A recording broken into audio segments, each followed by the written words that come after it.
Boa tarde, pessoal. Estou gravando esse vídeo com o intuito de facilitar o aprendizado de vocês referente à matéria do Código de Processo Civil, que é fácil, tranquilo. Ao longo do curso vocês vão perceber que a matéria é bem fácil, basta sabermos diferenciar determinadas fases do processo, né?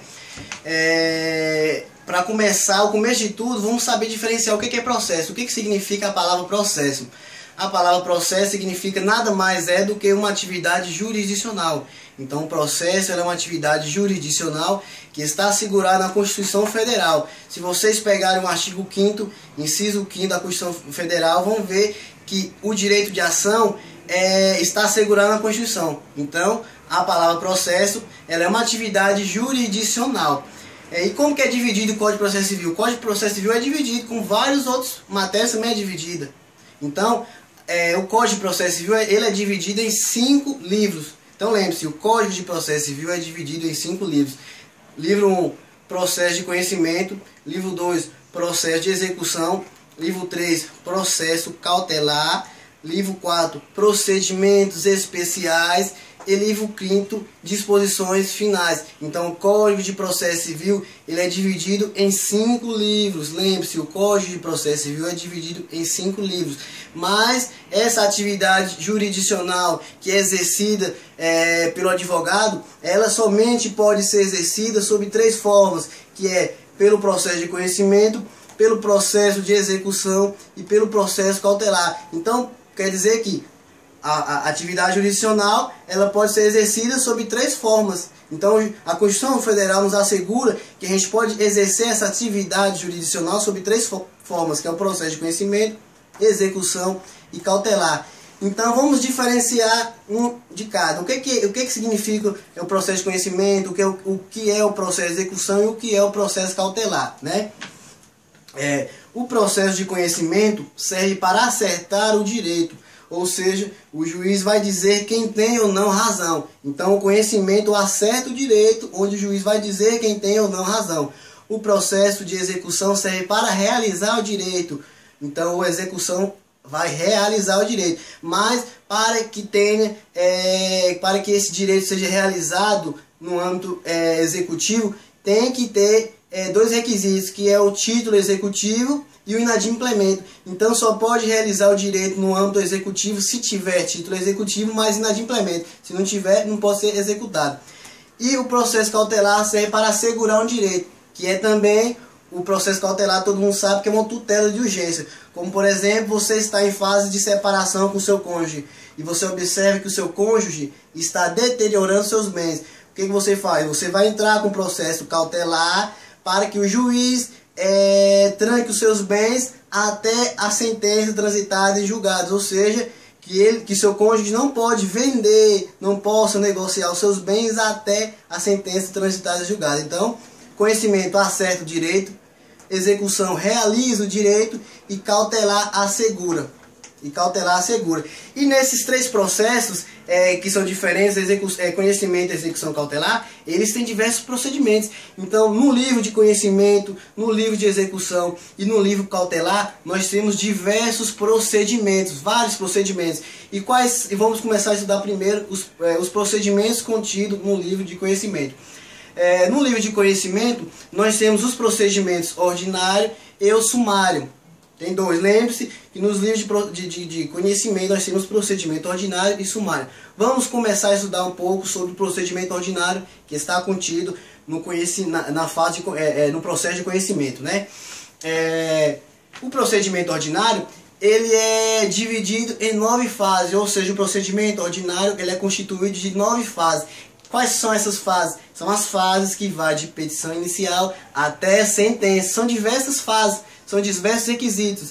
E quais são essas fases contidas no procedimento ordinário? Então quer dizer que no procedimento ordinário nós temos fase 1, petição inicial, fase 2, citação, fase 3, resposta do réu, fase 4, procedimentos preliminares, fase 5º, réplica, que é a chamada de impugnação ao valor da causa. Fase 7ª, audiência preliminar que é conhecida por todos como audiência de conciliação. Fase oitava, nós temos a audiência de instrução e julgamento. E a nona e última fase é a sentença. Então quer dizer que o procedimento ordinário é contido por essas 9 fases. E essas 9 fases também é dividida. Essas 9 fases é dividida em 4 fases. Essas 9 fases também é dividida em 4 fases. Quais são essas fases? A fase postulatória, a fase saneadora, a fase instrutória e a fase decisória. Então, o procedimento ordinário também é dividido sobre essas fases. E quais são as fases postulatórias? Lembre-se, anote, a fase postulatória vai de petição inicial até resposta do réu. Essa é a fase postulatória. E você me pergunta, por que fase postulatória? Eu te falo, é a fase postulatória porque o autor vai postular algum interesse e o réu que está na parte contrária vai se defender. Ou seja, o autor vai postular e o réu vai se defender. Então, essa é a fase postulatória. Esse é o motivo de chamar de fase postulatória. Então, lembre-se, fase postulatória: petição, citação e resposta do réu. Logo em seguida, nós temos a fase saneadora, que passa a ser de providências preliminares, réplica, que é o chamado de impugnação ao valor da causa, e audiência preliminar. Essa é a fase saneadora e é uma das principais fases. Por quê? Porque é na fase saneadora que o juiz observa se a petição inicial contém algum vício. Então, é na fase saneadora que o juiz observa se a petição inicial contém algum vício. Se o juiz observar que a petição inicial na fase saneadora contém algum vício, o que ele vai fazer? Ele vai proferir uma data que é de 10 dias para que o autor emende a petição inicial ou conserte esse vício. Então, se o juiz observar na fase saneadora que a petição inicial contém vício, ele vai proferir um prazo de 10 dias para que o autor sane o defeito. E se o autor não sanar o defeito por negligência sua ou porque o defeito não pode ser sanado, o que vai fazer? O juiz vai extinguir o processo sem resolução do mérito. Simples assim. Então, se na fase saneadora existe vício, o juiz determinou um prazo para esse vício ser sanado, e esse vício não foi sanado, o que vai fazer? Ele vai extinguir o processo sem resolução do mérito. Por quê? Porque o processo não pode prosseguir contendo vícios. Então, sempre que um processo, lembre-se, sempre que um processo é extinto na fase saneadora sem resolução do mérito, o problema pode estar ou nas condições da ação ou nos pressupostos processuais, que é artigo 267 e 269 do Código de Processo Civil.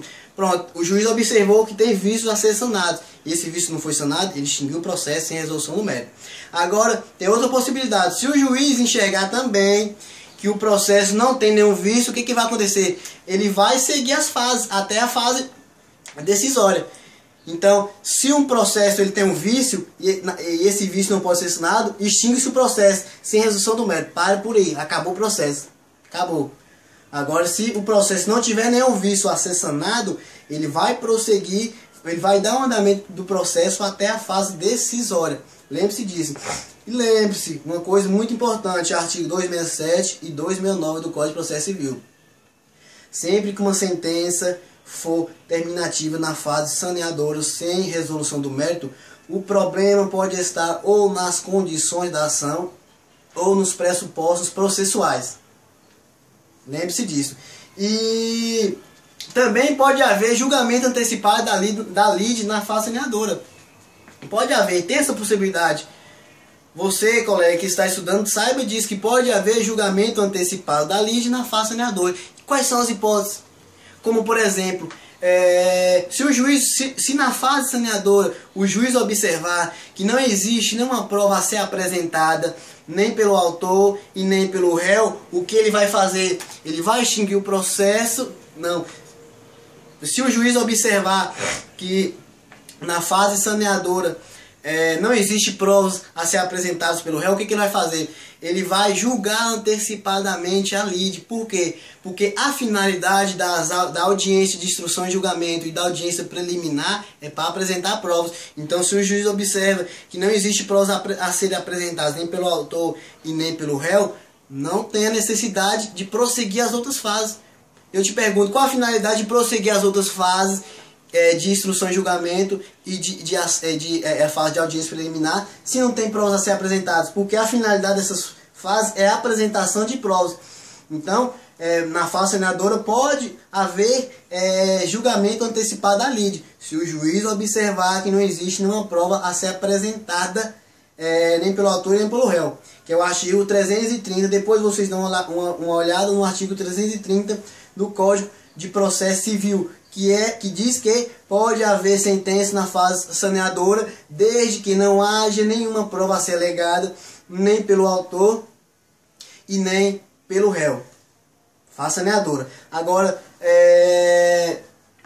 logo em seguida, nós temos a fase instrutória. O que é a fase instrutória? A fase instrutória é a chamada fase de audiência de instrução e julgamento e razões finais. Esta é a fase instrutória.